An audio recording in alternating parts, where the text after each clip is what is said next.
Back to news. మరో MLA టీడీపీని వీడుతారా? ఆయన వైసీపీ తీర్థం పుచ్చుకోబోతున్నారా? ఏపీలో పుకార్లు షికార్లు చేస్తున్న వార్తలపై ఆ ఎమ్మెల్యే చెబుతున్నదేంటి? చంద్రబాబు ఆయనకు ఏ హామీ ఇచ్చారు? Watch the story.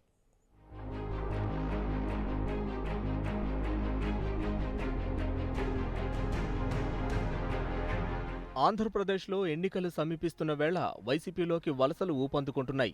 అధికార పార్టీ నుంచి ప్రతిపక్ష వైసీపీలోకి ఎమ్మెల్యేలు, ఎంపీలు జంప్ అవుతున్నారు. దీంతో పలానా ఎమ్మెల్యే వైసీపీలో చేరుతున్నారన్న ప్రచారం జోరుగా సాగుతోంది.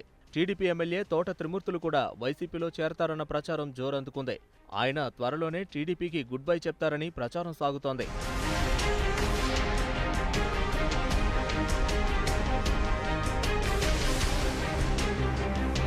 పార్టీ మారతారన్న ప్రచారం ఊపందుకోవడంతో తోట త్రిమూర్తులకు సీఎం చంద్రబాబు నుంచి పిలుపు వచ్చింది. దీంతో ఆయన హుటాహుటిన రాత్రి చంద్రబాబును కలిశారు. సుమారు అరగంటకు పైగా ఆయన చంద్రబాబుతో చర్చించారు. తనపై జరుగుతున్న ప్రచారంపై సీఎంకు వివరణ ఇచ్చుకున్నారు. దీంతో ఈ భేటీలో పార్టీ మార్పు, పలు విషయాలపై చర్చించినట్లు సమాచారం.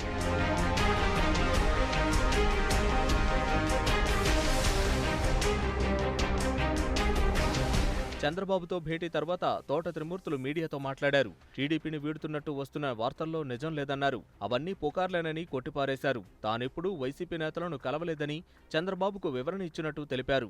తాను ఏ నిర్ణయం తీసుకున్నా కార్యకర్తలతో చర్చిస్తానని తేల్చి చెప్పారు.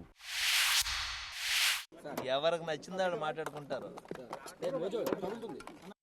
అంతేగాని నేను అన్నిటికీ సమాధానం చెప్పాల్సినటువంటి అవసరం లేదు. వైసీపీలోకి వెళ్తున్నాను లేకపోతే ఇంకో దాంట్లోకి వెళ్తున్నాను అనేటువంటిది నాకు అవసరం ఏముంది? ఇప్పుడు కార్యకర్తల అభిష్టమైన వరకు వెళ్ళాలి. ఏ నిర్ణయం తీసుకున్నా కార్యకర్తలతో మాట్లాడతానని తప్పితే కార్యకర్తల అభిష్ట మేరకు వెళ్తాను. నేను ఏది చెప్తే అది నా కార్యకర్తలు వింటారు, అంతేగాని నేను ఏ పార్టీలోకి వెళ్ళేటువంటి అవసరం అయితే లేదు నాకు. తోట త్రిమూర్తులు పార్టీ మారుతున్నట్టు ప్రచారం జరగడం ఇదేం మొదటిసారి కాదు. ఇంతకు ముందు కూడా ఆయనపై ప్రచారం జరిగిందే. అప్పట్లోనూ తను వివరణ ఇచ్చుకున్నారు. ఇప్పుడు మరోసారి పార్టీ మారుతున్నట్టు వస్తున్న వార్తలపై రెండోసారి తోట క్లారిటీ ఇచ్చారు.